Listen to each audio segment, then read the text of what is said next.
So I actually referred myself to the psychology team through the breast care nurse, and it was about a year ago.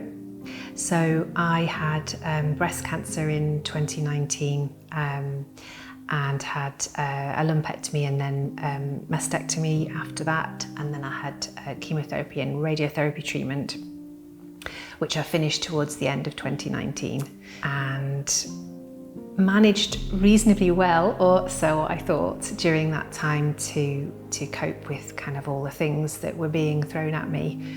I had a lot of lovely support from my friends and family, and part of me didn't want to sit down and talk about it with anybody else. I just didn't want to give it any more energy than it was already getting, because it felt like it had completely taken over my life. So there was quite a lot of resistance to the idea of actually talking to somebody and coming and getting the help. Then when I'd finished all my treatments, I started to plan all these things that I was going to do now that I was better and get on with my life. And 2020 came and I was full of excitement and optimism for the future. And of course 2020 was the very different year that any of us were really expecting it to be. All the support that I'd had during the previous year was now not accessible to me because I wasn't allowed to see any of my friends. I certainly couldn't hug them. I was literally, like, my world shrank into staying at home with my daughter. And I think at that point, my mental health started to deteriorate because I became quite isolated, and all the emotions that I had repressed during the previous year, all the kind of the trauma, I suppose, of what had happened, suddenly there was nowhere for it to hide anymore, and it just started to come up.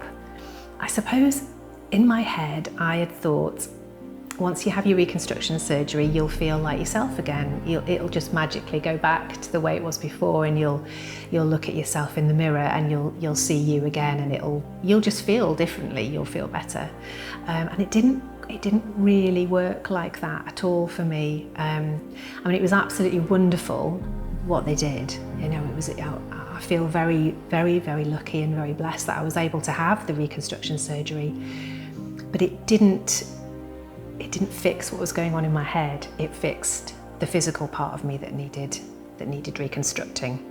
The rest of me needed a bit more help. Jenny was really, really helpful. She just allowed me space to talk about the things that had been whirring in my head, and I think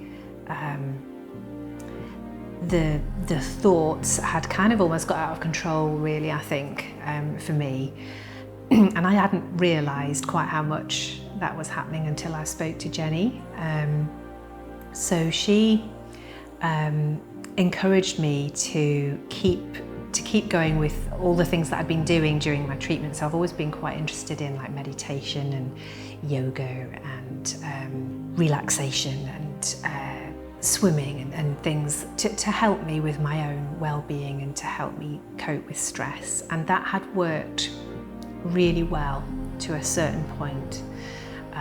But like I say, I think when COVID happened, and not all of those things, but a lot of those, so I couldn't go out for walks anymore, I couldn't go swimming, I couldn't go around and hug my friends, I couldn't spend time with my friends. So what Jenny did was give me new things that I could try. And we talked a lot about mindfulness because I was quite interested in that already. And one of the things that I realised about mindfulness is that it's not just about sitting and staring at the sunset and looking at the lovely trees and the clouds and being in the moment in that lovely, relaxing way. It's also about acknowledging feelings that aren't comfortable and acknowledging the kind of the stories that are playing in your head. And being mindful is more than just appreciating beautiful things. It's also about accepting the parts of us that perhaps we would rather not. So that was a really, really helpful thing that she did, particularly. And a lot of the sessions we talked about my confidence levels and how I could work through that sort of terror that I had about going back out into the world, not just dating, but actually just being me in the world again.